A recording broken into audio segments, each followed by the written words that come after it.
Hello et bienvenue dans Wedding Divan, le podcast dédié aux pros du mariage. Je suis Magali Zarka, formatrice du Wedding Gang, officiante de cérémonie laïque et ancienne wedding planner avec plus de 100 mariages à mon actif. Si tu es entrepreneur dans le milieu du mariage ou que tu souhaites te lancer, ce podcast est fait pour toi. Comment réussir, comment se démarquer et surtout, comment durer dans le mariage? Autant de questions auxquelles nous répondrons ici via des interviews sans tabou de prestataires de mariage ou qui peuvent t'aider à améliorer ton business. On y abordera leur parcours, leurs réussites et leurs erreurs aussi parfois. Je partagerai également avec toi tous mes conseils, astuces et outils pour te donner un accès direct à la réussite dans le Wedding World. Allez, pose-toi dans ton canapé, écoute-nous dans ta voiture ou même en faisant la vaisselle et surtout, abonne-toi pour ne manquer aucun épisode. Hello le gang, j'espère que tu vas bien. Aujourd'hui, je te propose de retrouver Sylvie de l'agence Sparkly dans ce nouvel épisode de Wedding Divan. Tu avais pu écouter Sylvie dans un premier épisode sur les détails qui faisaient la différence en tant que wedding planner. Mais aujourd'hui, la carrière de Sylvie prend un nouveau tournant et elle vient nous en parler ici et maintenant. Je te laisse écouter tout de suite. Hello Sylvie, bienvenue dans Wedding Divan. Hello Mag et rebonjour oui et non, mais en tout cas merci de m'accueillir à nouveau, c'est trop cool. Avec plaisir, mais ouais, je crois que t'es la première. Alors, on a déjà fait 2 épisodes avec Lika et Solène parce qu'on avait fait un épisode à 3, mais je crois que c'est la première à revenir pour un épisode solo. On va installer de la récurrence, attention. Fais un peu. Allez, c'est parti. Alors, on vient parler d'autre chose que la dernière fois, évidemment. Parce qu'on parlait dans le premier épisode, alors je me souviens plus du numéro, mais vous pourrez le retrouver en tapant Sylvie Sparkly. On le mettra aussi dans la description. On parlait des détails, l'importance des détails en tant que wedding planner. Et aujourd'hui, on va parler d'autre chose complètement parce que tu as une nouvelle à nous annoncer. Ouais, dit comme ça met un peu la pression. Tu dis wow. Oui. J'adore. C'est un teasing, c'est tout. L'art du teasing, écoute. Ouais, donc j'y vais là, donc on y va, on se lance et on y va. Mais alors oui. la nouvelle, c'est que j'ai décidé de faire évoluer Sparkly sur alors je reste dans l'univers du mariage parce que pour le coup ça c'est un univers, enfin je me sens vraiment à ma place et ça résonne fort, donc c'était une évidence. Mais voilà, j'ai décidé de faire évoluer l'agence. Je vais arrêter l'organisation de mariage. Donc Sparkly tel qu'on le connaît s'arrête officiellement en 2025 pour ma dernière année, pour me dédier à un projet qui a été lancé en début d'année, qui était pensé comme un buy-side au début, et qui finalement va prendre le lead, et je vais faire évoluer l'agence sur de la création de contenu. Donc Wedding Content Creator. Tadam. Tadam. Truc de ouf. Alors, qu'est-ce qui t'a fait penser au buy-side, au side business avec ça? Et après, comment tu t'es dit non mais en fait, c'est ça que je veux faire. En fait, il y a eu quand même pas mal de facteurs. En fait, le premier déclic de base est vraiment arrivé quand, en fin d'année, début d'année, tu fais ton bilan chiffré. Tu fais ton bilan de la saison. Et là, clairement, il y a quelque chose qui est venu un peu me faire un trigger, tu vois, qui est venu un peu m'interpeller et où je me suis dit, waouh, franchement, en termes de rendu financier, de bilan financier par rapport à toute la charge que moi j'ai à côté, je crois que c'est l'une des premières fois où je me suis dit, c'est un peu trop de boulot pour peut-être pas assez de rentabilité. Ça a été une des premières choses. Mais je pense que malgré ça, je m'autorisais pas encore trop, je pense que mon cerveau avait pas encore capté que, il y avait d'autres solutions à part remettre en place des actions, repenser la com, plein de choses comme ça. Et en fait, ça a été une discussion avec mon mari où on a fait le point sur les chiffres, on a fait tout ça et me voilà reparti sur plein de trucs. Et là, il m'a dit texto, mais Sylvie, est-ce que tu penses qu'au fond de toi, tu as encore envie d'être wedding planner? Et là, ça m'a fait un truc, je saurais pas comment t'expliquer. C'est comme quand tu prends l'ascenseur et qu'il monte un peu trop vite ou qu'il descend un peu trop vite. Ça m'a fait un truc au ventre et je me suis dit, mais waouh. Et en fait, je me suis dit, en vrai, je pense que non. C'est là où, en fait, je me suis autorisée à m'ouvrir des portes et à un peu, sortir des cases. Et je me suis dit, mais en fait, en vrai, j'ai tellement ce sentiment d'avoir coché des jolies cases avec ce que j'ai fait avant, que tout ça, ça m'a rempli, ça m'avait porté énormément, mais qu'aujourd'hui, en fait, je me suis rendu compte que j'avais envie d'autre chose, envie de nouveau et envie de nouveauté et de challenge aussi, parce qu'en vrai, je pense que je fais partie de ces personnes qui, une fois que c'est lancé et que ça roule, en fait, le train-train et la récurrence, et puis on va pas se mentir, hein, wedding planner, c'est un métier hyper chronophage. Donc ça, plus ça, plus ça. Et puis quand est venue l'idée de la création de contenu et que j'ai travaillé sur le lancement, que j'ai travaillé sur l'offre, sur le persona, et en fait j'ai retrouvé j'ai vibré fort, quoi, et je sentais que j'étais hyper alignée. Et à un moment, je me suis dit pourquoi pas m'autoriser à ce que le buy side devienne le main project. Et puis voilà. De ouf. Qu'est-ce que tu as appris du métier de wedding planner qui va te servir dans ce nouveau métier de content creator? Je dirais mais tellement de choses. Le fait de, alors déjà la base de la base, c'est de toujours être, la préoccupation première reste le couple, de ce qu'il a envie, de ce qu'il a besoin pour que moi maintenant, dans mon ancien métier, j'étais dans l'organisation. Maintenant, je vais plus être dans le partage et dans l'immortalisation de moments.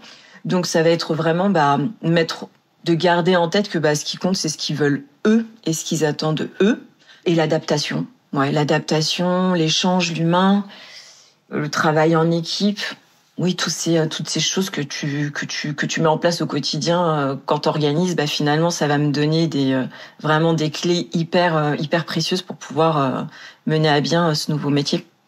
C'est quoi les craintes que tu as eues en arrêtant ce métier, en commençant un nouveau? Est-ce que tu t'es dit faut que je m'autorise à le faire, tu vois, le regard des autres, est-ce qu'il y a eu des trucs comme ça là qui t'ont traversé l'esprit?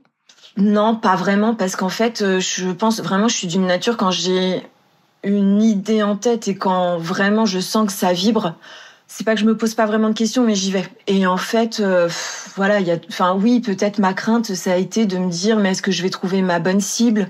C'est quoi ta cible c'est qui ta cible? Ma cible aujourd'hui, ça va être essentiellement une clientèle étrangère qui connaît déjà ce métier et qui vient se marier en Europe. Donc moi là vraiment je m'autorise à me dire que je peux très bien aller couvrir des mariages Paris, Sud-Est, Italie, Portugal, Grèce, voilà tous les spots un peu chouettes que j'avais arrêté d'envisager en tant que wedding planner, parce que on va pas se mentir, le travail n'est pas du tout le même quand tu as des sourcings à faire sur un terrain de jeu que tu connais pas vraiment. Enfin voilà, tout prend beaucoup plus de temps, tu dois t'assurer sur beaucoup plus de choses. Donc voilà, ma cible, c'est principalement des étrangers avec des budgets et des envies esthétiques et sur du haut de gamme. C'est vraiment la cible actuelle. Et comment tu t'es dit, non, c'est bon, parce que tu me disais que c'était ta crainte? En fait, le truc, c'est que t'as une idée et après tu creuses et après tu vois, quand j'ai étudié le marché, j'ai bien vu que sur des content creators, il y en a en France, mais il y en a pas encore énormément, et que il y a plein de mariages hyper chouettes dans la cible que j'ai, qui font venir des content creators de Londres, des fois même de New York. Les nanas, elles arrivent, et là je me dis clairement, moi ma cible, donc tu vois, en me disant que il y a des mariés qui sont prêts à faire voyager des content creators parce qu'elles ont un style particulier, elles ont une touche particulière, elles sont capables de les faire venir quand ils viennent se marier en France. Je me dis que c'est du coup il faut que je mette en place un maximum de choses pour que je puisse catcher ces amoureux-là. Et du coup, c'est plus rentable pour toi ce métier-là alors? Écoute, je te dirais ça dans un an, mais je pense que sur le papier, en tout cas, oui, la rentabilité, elle est complètement différente en termes de temps de travail investi pour les couples. Enfin, c'est incomparable. C'est incomparable. Donc normalement, en termes de rentabilité, et ce qui me permettra aussi, là, je me mets vraiment un focus sur les mariages, parce que voilà, c'est ça qui me fait vibrer. Mais vraiment en parallèle, j'aimerais aussi après développer une partie pour les pros, pour les prestats du mariage qui, je le vois bien en tant que wedding planner, il y en a tellement qui ont de l'or entre les mains, qui sont vraiment à fond dans leur métier, qui ont un savoir-faire hyper spécifique, que ce soit des fleuristes, des traiteurs et et plein d'autres métiers, mais qui ont pas le temps, qui ont pas envie ou qui savent pas créer du contenu qui à la hauteur de leur savoir-faire. Et ça, c'est vraiment quelque chose que j'aimerais beaucoup aussi développer sur la partie hors saison. Bah oui. Non, mais il y a un énorme potentiel, ça c'est sûr. De toute façon, c'est un métier en tout début de carrière, on va dire. Enfin, C'est les prémices et du coup ça c'est l'énorme avantage, c'est aussi de prendre ce qui te fait vibrer dans ce métier, mais c'est de lui apporter ta patte et ta touche et ce que tu as envie d'y mettre finalement. Tu peux nous donner une idée sur tes tarifs du coup pour les mariés et les prestats. Alors je sais pas si pour les prestats t'as déjà commencé à y réfléchir, mais alors non, pour les prestats c'est encore un peu vague et je me laisse vraiment toute cette année 2025 avec l'arrivée de la saison qui va arriver. Hier, on était dans une soirée pro et il y en a déjà beaucoup qui m'ont dit mais attends, moi ça serait trop bien que tu puisses venir et tout. Donc voilà, je me laisse le temps de voir par rapport aux demandes, par rapport aux besoins, comment je pourrais chiffrer ça. Et après par contre oui, pour les mariés, volontairement, je me suis mis sur un tarif moi sur lequel je me suis positionnée directement sur du haut de gamme. Donc en fait, je propose aux mariés de couvrir l'événement. Donc j'ai pas de limite horaire. J'arrive au préparatif, je repars après le lancement du dance floor quand j'estime que j'ai assez de contenu. Donc il y aura pas de limite vraiment de temps. Et donc on démarre sur du 2500 €. Ok. C'est quoi tes forces du coup pour ce nouveau métier? Tu faisais la déco aussi en tant que wedding. T'étais pas que wedding planner, tu faisais du design aussi. Ouais, j'avais aussi sur 95% des amoureux qu'on suivait, il y avait toujours la partie design. Ça fait partie de ma patte et de mon ADN. J'ai toujours aimé documenter mes jours J. Ça a toujours été important pour moi de pouvoir à mon petit niveau partager en story et partager après sur du contenu que j'essayais d'avoir le plus qualitatif possible. L'expérience, mais du coup j'avais ce côté quand je communique, c'était plus c'était plus pour les mariés en mode voilà, c'est quoi un mariage sparkly, comment vous allez vivre votre mariage sparkly, c'était plus se retranscrire ça. Et du coup, je pense que ma force, ça va être de garder cet ADN, ce souci du détail, ce souci de l'esthétique, et puis l'ADN sparkly pour pouvoir le mettre du coup dans la création de contenu. Et je pense que la grosse force, c'est que ça fait 7 ans que j'organise des mariages. Je connais les enjeux, je connais les pièges, je connais les timings. Tu vois, je pense que ça va être, ça me permet d'être quand même tranquillisée. Là, je suis plus en mode ah là là, tu vois, j'espère qu'en termes de lumière, ça va être bon, que mon téléphone il va pas bugger, que la batterie va pas mâcher. Mais du coup, j'arrive quand même un peu moins, j'appréhende un peu moins le côté découverte de c'est quoi une journée, c'est quoi le rythme. Et ça, j'avoue que je pense que ça peut être aussi ça va vraiment m'aider, ça va être une force non négligeable. C'est clair. Mais c'est quoi justement l'ADN Sparkly, ta special touch, on va dire? Là, sur les orgas mariages, c'était surtout, alors, au-delà de ma façon de travailler avec les prestataires, mais ça, c'est perceptible uniquement humainement parlant, et du coup, même si ça, normalement, t'arrives à le transmettre via des images, c'est quand même un peu moins concret.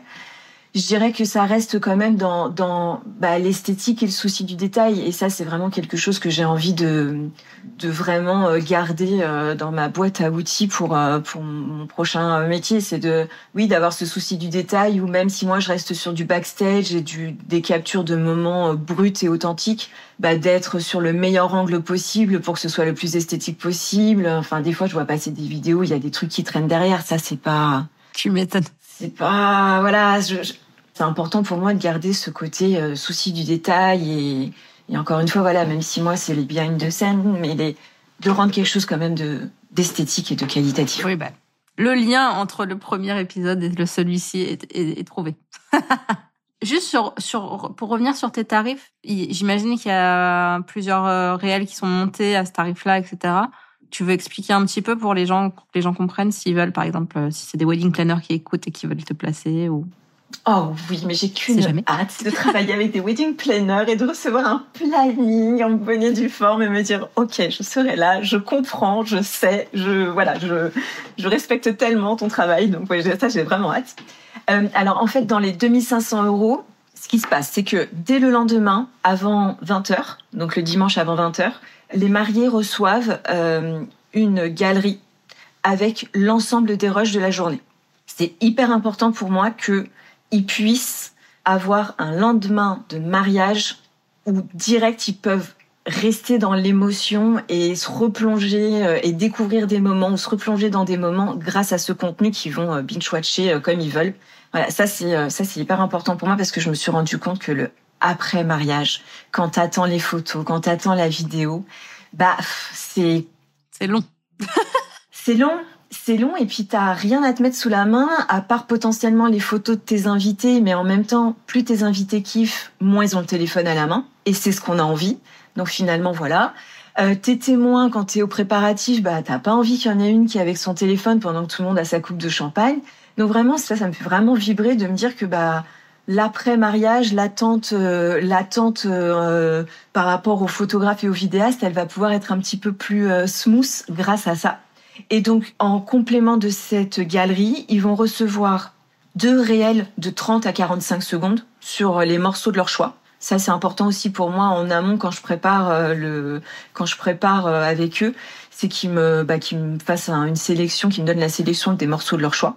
Parce que j'ai bien vu les vidéastes quand ils rendent leurs vidéos, tu peux être sûr qu'une fois sur deux le son ça va pas parce que ils procurent pas d'émotion à un moment donné. Mais alors après quand tout est monté, donc voilà, moi je me dis que voilà, s'ils donnent un pouvoir émotionnel à une certaine musique, moi je m'en servirai. Il y a pas de souci avec ça, je m'adapterai par rapport à ça.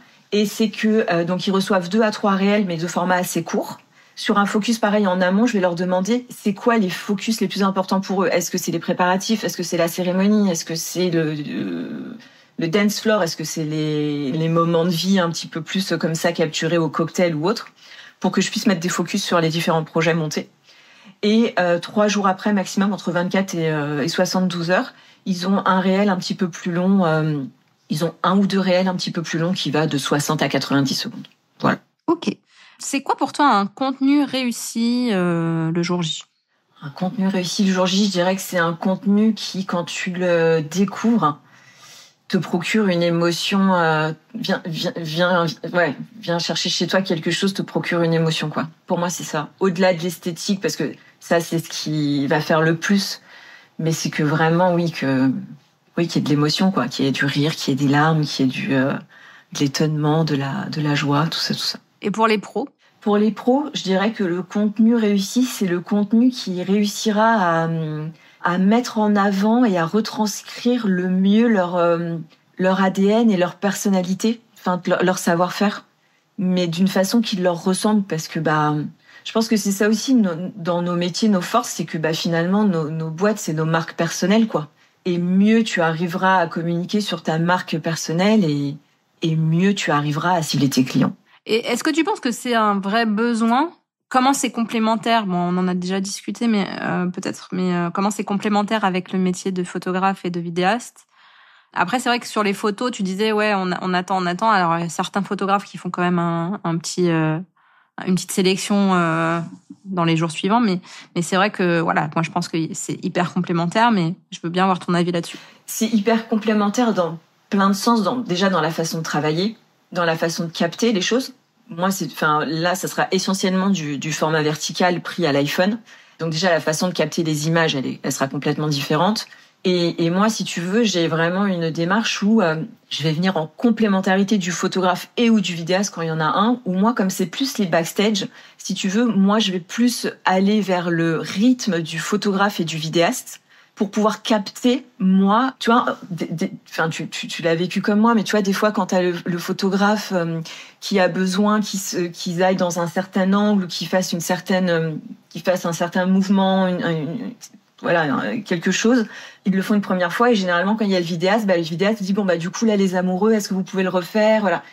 Moi, entre les deux, je vais être là pour capter qu'est-ce qui se passe entre le moment où ils font la pause avec le photographe, qu'est-ce qui se passe entre le photographe et le vidéaste, qu'est-ce qui se passe après, parce que souvent le après, tu vois, en séance de couple, moi, je demande toujours l'autorisation en mode est-ce que je peux faire la petite souris, et ça, j'ai des moments qui sont tellement incroyables, et tu le vois bien, ce qui se passe entre le photographe et le vidéaste, il y a toujours un moment où tu vois, t'as le fameux bisou et qui se disent hop, allez, c'est bon, tu peux l'embrasser. Et après, généralement, t'as un éclat de rire où ils s'enlacent fort. Et ça, c'est des moments qui seront pas forcément dans les reportages qu'ils vont avoir, mais qu'ils auront à ce moment-là, moi, avec mon contenu. Trop bien. Ouais, donc un vrai besoin, selon toi, ou un luxe? On va pas se mentir. Moi, s'il y a pas de content creator, tu vois, ça sera pas un drame. Mais comme plein d'autres prestats finalement, tu vois. Il y a plein de prestats sur lesquels tu peux faire abstraction, mais quand tu les as, tu te dis wow, l'expérience n'est pas la même. Et donc en fait, moi je vais faire partie de ces prestataires là qui, avec le temps, l'idée c'est vraiment de leur faire comprendre que oui, c'est peut-être pas indispensable, mais l'expérience quand vous faites le choix d'avoir une content creator, l'expérience elle est beaucoup plus riche et beaucoup plus complète en fait. Comment c'est possible d'être créatif quand justement il y a déjà un photographe, un vidéaste et que tout se passe à 100 à l'heure le jour J? Plus tu auras d'infos en amont, plus tu seras préparé, parce que tu vois, moi par exemple, comme je te disais, je vais leur demander, du coup dans le questionnaire, je leur demande les sons qu'ils préfèrent, je leur demande aussi si ils ont vu des trends qu'ils veulent exploiter et qu'ils veulent faire.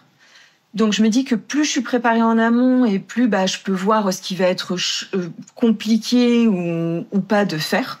Et là, voir en termes de créativité ce qui va pouvoir être mis en place. Après, la créativité, quand tout va à 100 à l'heure, tout va dépendre aussi du couple que tu as en face de toi. Parce qu'il y a des couples qui vont prendre du temps parce que pour eux, c'est hyper important. Moi, je le voyais déjà en tant que wedding planner. Tu vois, il y en a, ils te font un board avec toutes les poses qu'ils veulent et ils prennent le temps de le faire parce que c'est important pour eux. Ok, maintenant, tu as des couples, ils veulent des jolies photos, ils partageaient 2-3 inspi avec photographe et vidéaste. Et il y a quand même des fois, sur le jour J, ils en avaient marre et ils disaient « Allez, stop, on arrête ». Donc en fait, je pense que la créativité, elle arrivera aussi par rapport à la place que te laisse le couple et le temps que t'accordes le couple par rapport à ça. Oui, c'est vrai. Et toi qui bosses avec beaucoup de pros du mariage, c'est quoi la plus grosse erreur que tu as vue dans les coms des pros avec qui tu travailles? La plus grosse erreur, je dirais que c'est de la négliger en fait.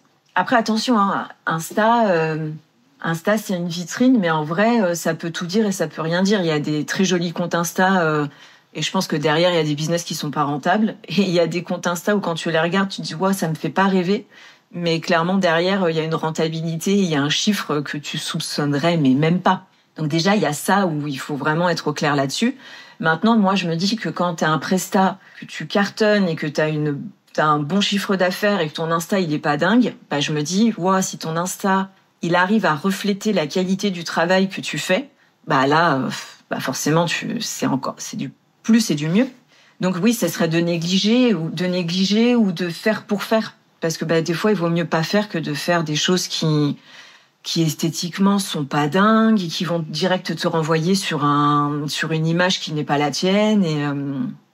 Et puis une image, mine de rien, quand t'as une certaine image et quand les gens t'associent à tel mood ou à tel, après pour t'en défaire, c'est un peu plus compliqué, quoi. Après, il faut faire attention. Je pense il y a un équilibre quand même à trouver parce que entre le perfectionnisme et le passage à l'action, il faut quand même plus passer à l'action que d'être perfectionniste pour moi. Oui, mais alors ça, tu vois, c'est encore quelque chose sur lequel je travaille encore au quotidien. Il y a des fois, je me surprends à passer 1 heure à chercher la bonne combo pour mes typos et mon bon truc et mon bon enchaînement et mon truc. Et des fois, je me dis, mais Sylvie, ça fait 1 heure que t'es là-dessus.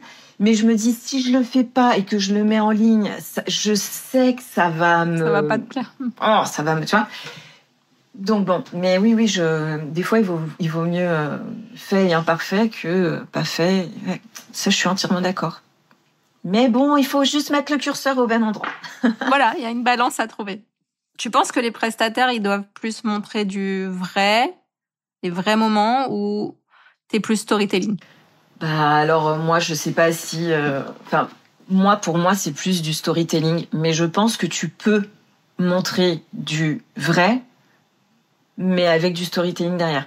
Tu vois, moi par exemple, j'arrive pas, je me dis que tu vois quand je suis en down, quand je suis pas je me dis en vrai tu vois quoi comment je vais rendre ça esthétique et tu vois voilà, je fais pas. Mais c'est vrai que, pour le coup, je trouve ça hyper audacieux de montrer aussi ses faiblesses d'une certaine façon.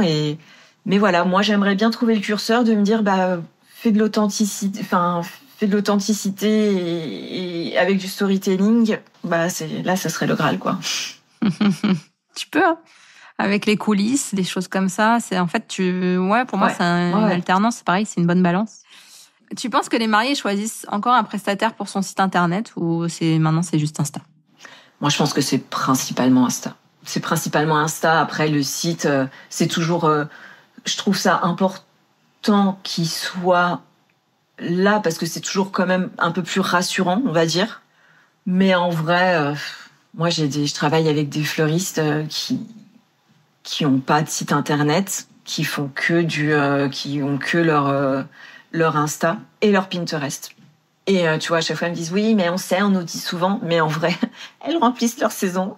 Elles, tu vois, elles font et ça leur empêche pas ça les empêche pas d'avoir. Donc bon, je dirais que oui, si tu veux un bon package, c'est ok, mais à privilégier un des deux, moi, je pense que ce serait plus Insta.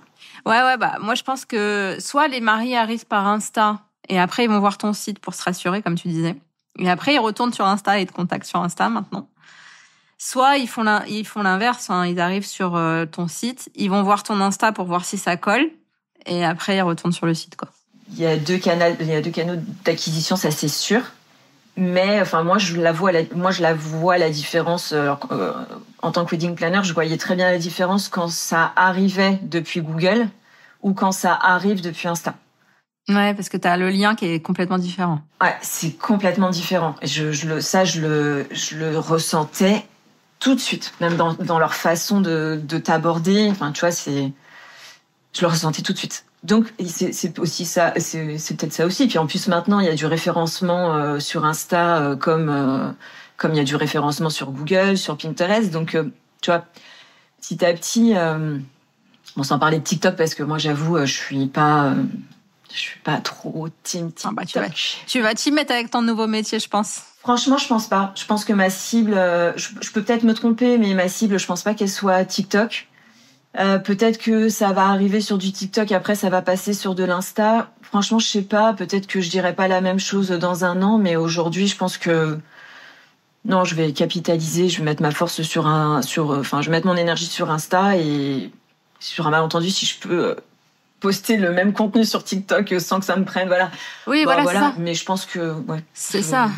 Pour l'instant, moi, c'est ce que je fais, tu vois, là. J'ai relancé TikTok il y a pas très longtemps, genre il y a 3 semaines max. Ok. J'ai pris 100 abonnés, quoi. Ok. Parce que, en fait, mais je pense que les gens vont venir sur Insta après, tu vois. C'est pareil, c'est le truc, ils te découvrent sur TikTok et après ils viennent sur Insta. À voir. Là, pour le moment, je suis en période de test sur TikTok. Mais bon, de toute façon, comme je publie à partir d'un outil qui publie sur tous mes réseaux, LinkedIn, tous en fait. Je vais voir ce que ça donne. Ouais, j'avoue que moi j'avais fait un moment parce que pareil j'étais sur un outil, un planificateur, et du coup c'est facile. Enfin tu coches, t'as juste quelques réglages à faire, mais c'est hop. C'est ça. Mais bon, après tu vois, je prends même pas le temps d'y aller, je prends pas le temps de regarder, donc je vois un moment je l'ouvre, je vois mais bon, peut-être qu'après ça va évoluer parce que comme on l'a dit, ma charge de travail ne sera pas la même, donc j'aurai peut-être aussi le temps. Tellement de temps. J'aurais peut-être aussi plus de temps pour tester des nouvelles stratégies. C'est ça, pour tester des nouvelles choses, ouais. Là, t'en as déjà fait du coup des mariages en tant que content creator? Alors j'ai fait des shootings d'inspi. Okay. Donc ça c'était vraiment chouette parce que du coup ça m'a permis de comprendre plein de choses, et puis de voir aussi qu'est-ce que c'est en vrai de travailler tout le temps avec le photographe et le vidéaste, parce que en tant que wedding planner, nous on passe des têtes, on s'assure que tout se passe bien, mais on n'est pas avec eux tout le temps. Donc il y a eu ça c'était vraiment chouette. Et écoute, j'ai hâte comme jamais. Je fais mon premier mariage à Florence la semaine prochaine. Quand l'épisode va sortir, parce on s'est dit qu'on sortait l'épisode la semaine prochaine, tu seras là-bas. Voilà, je serai là-bas. Ouais. J'ai la chance de partir avec les Quirky pour ce projet. Donc ouais, mon cœur bat très fort. Je suis pleine de gratitude. J'ai vraiment très hâte. Donc voilà, ça va. Et puis tu vois, j'ai déjà eu des calls avec des futurs mariés et elle voit bien que c'est les prémices, donc elle voit des choses passer dans la DA et tout ça, c'est ok. Mais tu vois, voilà, j'ai 2 mariés qui m'ont dit du coup, tu commences quand ta saison? Est-ce que c'est ok pour attendre? J'ai dit oui, bien sûr, je suis la première à vous dire attendre, il y a pas de rush quoi. Donc oui, je mets beaucoup d'espoir sur ce mariage qui va être incroyable. Comment tu te prépares pour le jour J là, en tant que content creator? T'es pas un petit peu non mais il y a pas assez de trucs à faire. Ah écoute, je te dirais ça, mais bon déjà pour l'avoir vécu sur les shootings, quand tu n'organises pas les shootings et que tu fais du contenu, déjà ta vie c'est pas la même parce que quand tu pars, t'as ton matériel, t'arrives et tu te dis alors ça c'est prêt. Bon, j'exagère, je grossis le trait, mais bon tu te dis déjà ok, c'est pas la même chose. Donc du coup sur les mariages, écoute, on verra, mais je pense qu'au contraire, tu vois, et je pense que ça va être aussi à moi de voir comment je vais pouvoir optimiser ce temps parce que finalement tu vois quand t'es avec au préparatif tu vois je vais pas passer 3 heures sur la mariée donc qu'est-ce que je peux faire en attendant, est-ce que je peux faire des photos du lieu, est-ce que je peux aller du coup être avec la wedding planner pour l'accompagner pour voir pour lui faire du contenu aussi pour elle, la fleuriste, les installations, tu vois je vais vraiment essayer d'optimiser un max le temps où ça se trouve je te dis ça et puis ça se trouve à partir du moment où je vais être avec les mariés et la team image, on va pas avoir une minute et on va se dire tu vois.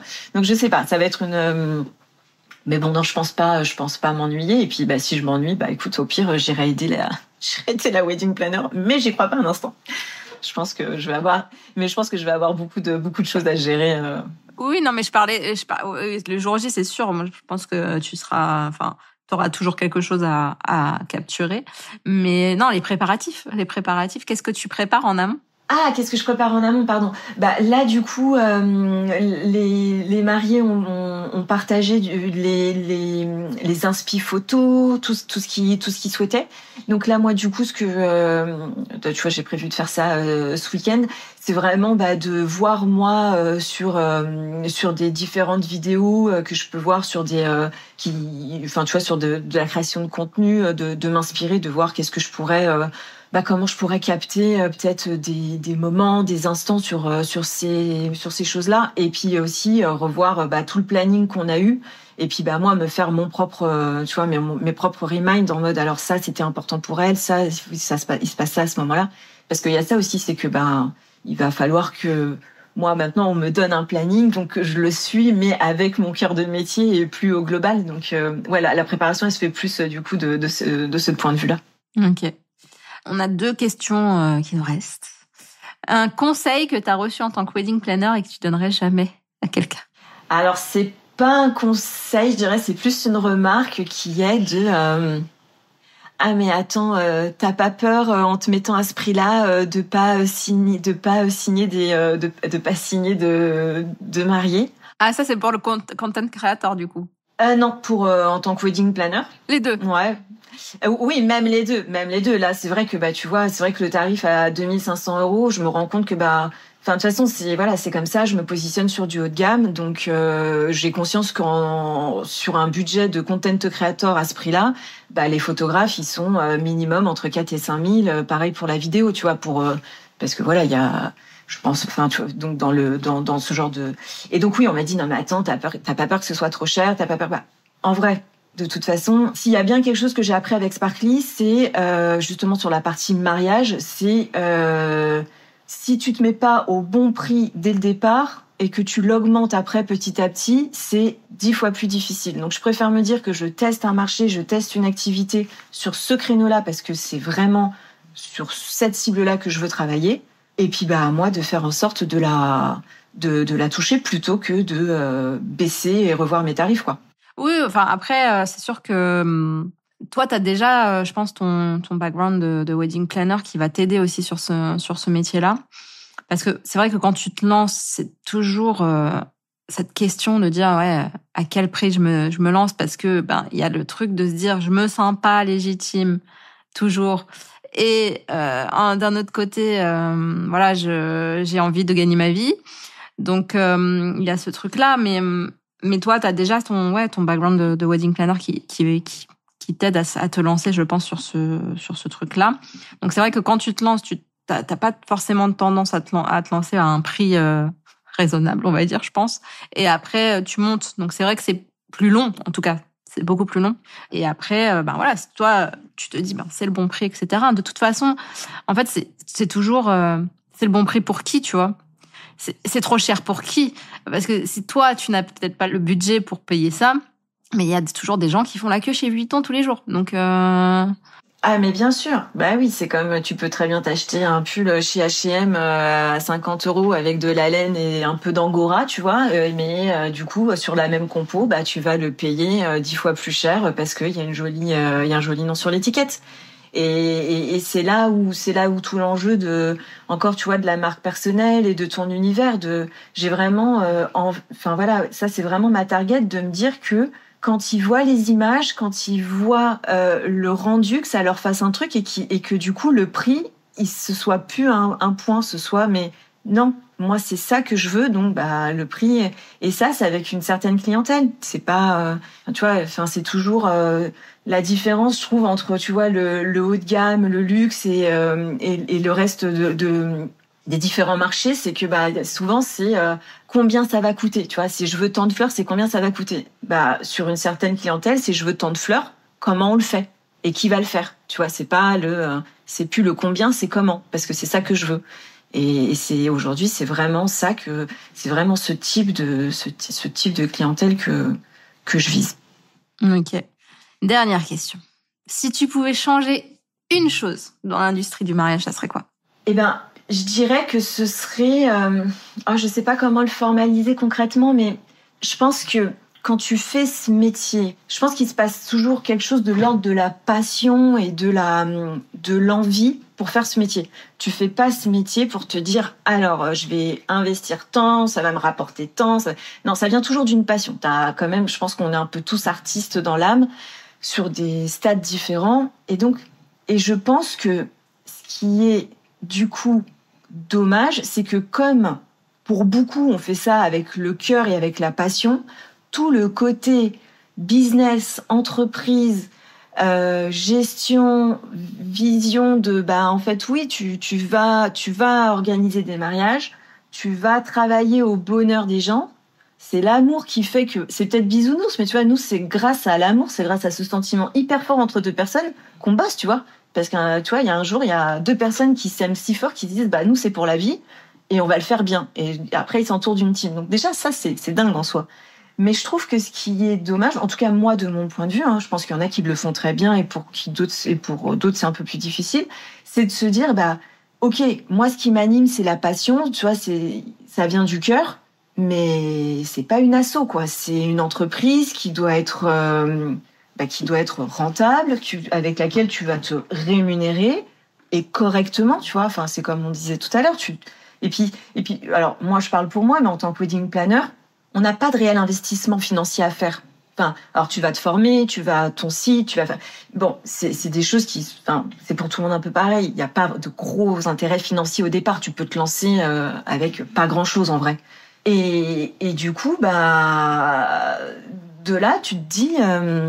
purée, ouais, mais le reste, quoi. Enfin, donc du coup, c'est difficile pour toi de te dire, attends, à combien je me mets? Parce que finalement, enfin, tu vois, moi, quand je suis passée en société, le comptable me dit, alors du coup, le taux horaire, je dis, là, le taux horaire, je pense que si je le calcule, C'est là que tu t'es dit, oh merde.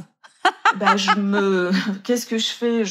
C'est tout de suite que je pleure, c'est après. Enfin, tu vois, je lui dis parce que pour moi, je peux pas calculer en taux horaire. J'ai des mariés qui vont me prendre 400 heures, 500 heures. J'en ai qui vont me prendre le double parce que, les attentes, les demandes, les besoins sont pas les mêmes. Et moi, moi, je suis incapable de dire à un couple, non, mais attendez, les gars, là, ça fait 3 fois qu'on parle des fleurs.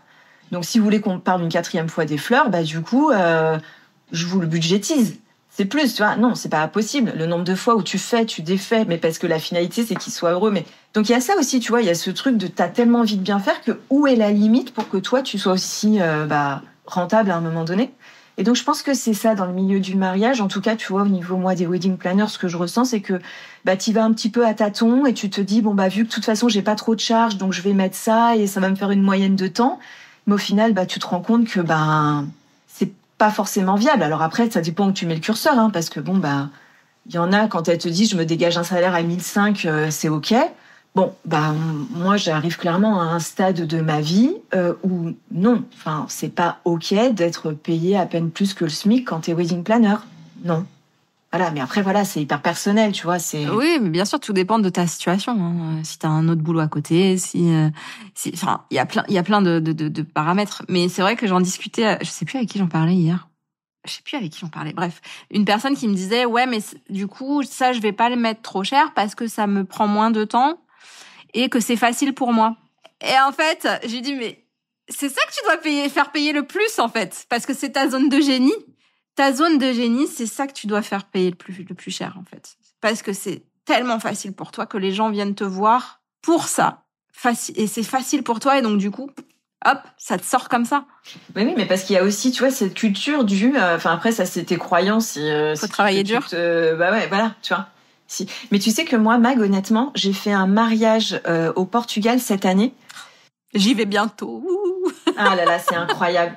Franchement, c'est incroyable. Et tu sais, là-bas, ils appellent ça les quintas, où quand tu signes, c'est un peu un package. Ouais.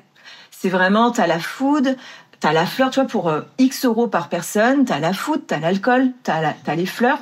Donc, l'avantage, c'est que, du coup, c'est quand même, t'as moins de sourcing à faire, toi, en tant que prestat. Les mariés, ils se sentent un peu plus cadrés et un peu plus rassurés, par moment. Mais après, l'inconvénient, c'est que du coup, t'es quand même un petit peu moins libre et c'est un peu la nébuleuse. Tu vois, toi, tu fais ton board et tu lui dis, mais alors attends, pour 180 euros par personne, si t'as la food, la drink, les fleurs, mais que moi, je veux une arche et des fleurs dans l'allée, est-ce que ça, c'est inclus? Bon, tu vois, il y a tout ça. Mais bon, bref. Et donc, du coup, tout ça pour dire que là, vraiment, j'avais vraiment ma casquette de wedding planner à 100%, vu que il y avait la déco, c'était quelque chose d'assez simple. Et comme vraiment, cette presta, je l'ai faite, mais en toute fluidité. Tu sais, j'étais pas à courir partout, à réajuster, à bouger les fleurs de là à là, parce que le lieu gérait beaucoup de choses. Et moi, j'étais vraiment dans ma zone de génie, à m'occuper des mariés, à m'occuper des prestats, à être sûr que tout soit fluide, que tout s'enchaîne bien. Les photos de groupe, elles se sont faites tellement vite, parce que du coup, nous, on était là avec Soigny, on gérait. Et il y a des moments avec Soigny, on se disait, mais comment ça se fait? Enfin, tu vois, comment... Et en même temps, c'est ce que je lui dis, mais en même temps, ça devrait être notre vie tout le temps. Et de pas avoir ce sentiment que quand c'est pas difficile, que t'as pas eu de galère à gérer, que t'as pas eu d'imprévu, de trucs, qu'en fait, ton taf, tu l'as pas fait. Si, parce qu'en fait, y a pas besoin d'en chier, pardon, c'est un peu, tu vois, t'as pas besoin de te mettre dans le mal pour avoir ce sentiment de mériter ça, de mériter ton... Il faut travailler dur pour mériter, ça c'est vraiment une croyance qui est très très ancrée chez nous. Et justement, tu vois là, donc là je travaille avec Margot Klein qui est ma mentor, et elle me dit, toi t'as un truc avec les offres. Tu sors des offres aux gens comme ça. On me parle d'un truc et je dis, mais toi tu devrais faire ça comme ça. Tu vois, hier j'ai eu un call avec une de mes clientes qui est créatrice de robes de mariée, et justement on réfléchissait à ça. Comment améliorer son expérience client. Et je lui disais, mais en fait, tu kiffes la musique. Mets de la musique dans tes essayages. Mets de la musique, je sais pas, n'importe quand, en fait. Qu'est-ce que tu peux rajouter dans ton expérience client qui rend l'expérience client exceptionnelle, qui ne te coûte pas forcément d'argent, en fait. quand les clientes signent avec toi, envoie-leur un petit colis, un petit courrier, rien qu'un petit courrier, une petite carte, tu vois. Et ça, on n'y pense pas, de rajouter en fait de soi dans son expérience client. Et en fait, c'est ça, parce que souvent, ce que je lui disais aussi, c'est que quand tu lis tes avis clients, tu as beaucoup plus d'infos sur qui est la personne que son travail. Par exemple, si c'est une photographe, tu vas voir, oui, les photos sont magnifiques, mais surtout sa personnalité. Non. Ouais, Wedding planner, c'est pareil. Elle a été là pour nous, elle a été à l'écoute. Non. Tous les prestats mariage, en fait, tous les prestataires, tu vas avoir plus d'infos sur la personnalité de la personne que sur son travail finalement. Et en fait, mets de toi dans tes accompagnements. Arrêtons de rendre aussi le truc un peu boring. Je leur ai dit, enfin tu vois, j'ai fait un workshop pour Marie-Hélène de Madame B avec elle. Je suis allée les voir, ses clientes, etc. Et je leur ai dit, et à chaque fois que j'en parle avec des prestats mariage, je leur dis, qu'est-ce que vous mettez dans votre premier mail? Qu'est-ce que vous mettez dans votre premier mail? Les clients vous contactent, qu'est-ce que vous leur répondez? 90% du temps, c'est « Bonjour machine et machin, félicitations pour votre future union et merci pour votre mail. » Arrêtons. Ah purée. Moi, c'est un peu pareil. Non, alors après, tout dépend de la demande que t'as aussi en face, tu vois. Parce que quand t'as une demande lambda où t'as pas d'infos. Ouais, va les chercher. C'est... Ouais. En fait, si quelqu'un t'appelle, je sais pas moi, une copine à toi t'appelle et te dit je vais me marier, j'ai envie que ça soit toi ma wedding planner, tu lui réponds pas bonjour machine, trop contente, félicitations pour ton union. Tu lui dis trop contente. Enfin tu vois, tu vas mettre de toi en fait. Mais mettez de vous. Et en fait le problème c'est que 90% des gens répondent comme ça. Donc dès le premier mail tu ne sors pas du lot. Ah oui. Alors que si tu réponds mais bienvenue ici, je suis trop contente, mais tu vois, enfin, j'ai trop hâte. Et puis, félicitations pour votre union. En vrai, tu les connais pas, les gens. Donc, apprends à les connaître avant de leur dire félicitations, tu vois. Et donc, mettez de vous dans chaque partie de votre expérience client. Si t'aimes la musique, mets de la musique. Tu vois, pareil, j'organise d'ailleurs, si vous voulez venir, c'est le 6 et 7 mai à la Thalasso d'Anguin-les-Bains. J'organise une Thalasso des Queens avec une jeune femme qui s'appelle Virginie Péchet. Et donc, pour les entrepreneuses qui veulent prendre soin d'elles et faire une pause dans leur saison et aussi, tu vois, repartir avec pleine d'énergie, une vision claire sur ce qu'elles veulent, etc. Dans le 95 à Anguin-les-Bains, bref. Et donc je disais à mes clientes, mais en fait, ça n'existe pas pour les futurs mariés. Inventez ça pour les futurs mariés. Une thalasso où tu te retrouves avec d'autres futurs mariés qui comprennent tes problématiques, avec une wedding planner ou n'importe qui, un prestataire du mariage qui connaît le mariage et qui va donner des conseils, donc elles vont voir qu'elles sont pas toutes seules parce que il y a d'autres futurs mariés qui ont les mêmes problématiques qu'elles et en plus on prend soin d'elles et on les relaxe pendant leurs préparatifs. Vous aimez les massages? Mettez des massages dans vos trucs. Moi, tu vois, sur cette thalasso, je vais aller me faire masser comme mes clientes. Ouais, non, c'est hyper smart et non, c'est hyper smart. C'est vrai que tu vois, l'histoire du mail, c'est vrai que maintenant que tu le dis, ça paraît logique, tu vois. Mais ouais, non, j'y avais jamais. Enfin, oui, je l'adapte mon mail, mais oui, la première partie, c'est merci de votre message, félicitations pour ce projet de vie à deux et c'est vrai. Et c'est pareil, tu vois, même toi dans ton métier de content creator, mais en fait, comment tu vas rajouter des trucs en plus qui ne sont pas de la création de contenu, mais qui vont être ton expérience client. Enfin, il y a tellement de trucs. À faire. Ouais, mais c'est hyper intéressant et ouais, ça donne plein d'idées et plein d'envies, plein d'idées et plein de pistes à explorer, quoi. Mais c'est ça. Et donc, du coup, Margot Klein, là, me disait, voilà, toi, ton truc, c'est ça, c'est les offres. C'est comment créer une offre qui se démarque et comment créer une offre aussi en fonction de ta personnalité. Et du coup, forcément, je sais pas combien je vais tarifer ça, tu vois. Parce que c'est tellement facile pour moi, ça, maintenant. C'est devenu, j'ai tellement réfléchi mes offres 1 million de fois, j'ai réfléchi à celles de mes clientes, que, en fait, aujourd'hui, mais en fait, il y a une personne, tu vois, ma copine, donc, dont on a parlé, Nadia, qui monte un head spa à Bordeaux.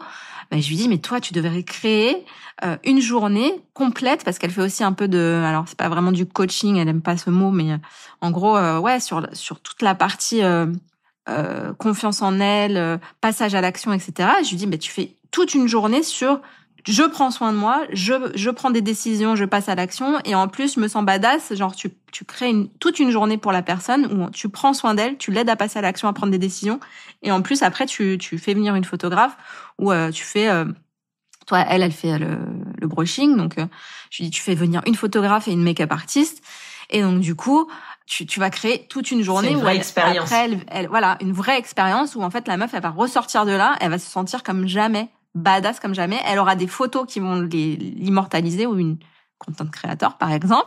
Et voilà, tu vois. Ouais. Et en fait, ça pour moi, ça devient hyper simple. C'est ta zone de génie. Comment on facture un truc où on a une zone de génie comme ça?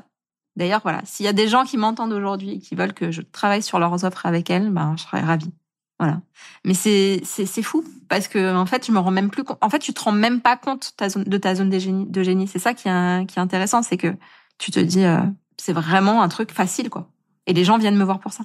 Ouais, c'est un truc facile, c'est un truc que t'aimes, et tu vois, moi sur la création de contenu, c'est un peu ça aussi, parce que tu vois, moi je sais que plein de fois on me dit mais attends, mais comment tu fais pour avoir ta com, pour faire ta com, tu fais toi, tu fais.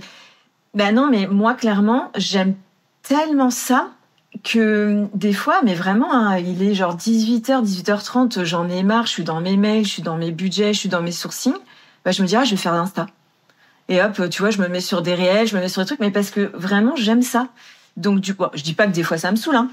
Mais ouais, tu vois, c'est un peu mon sas de décompression. Et puis après, je suis, allez, c'est bon, j'ai mon petit truc, allez, je poste. Je retourne à la compta. Et maintenant, voilà.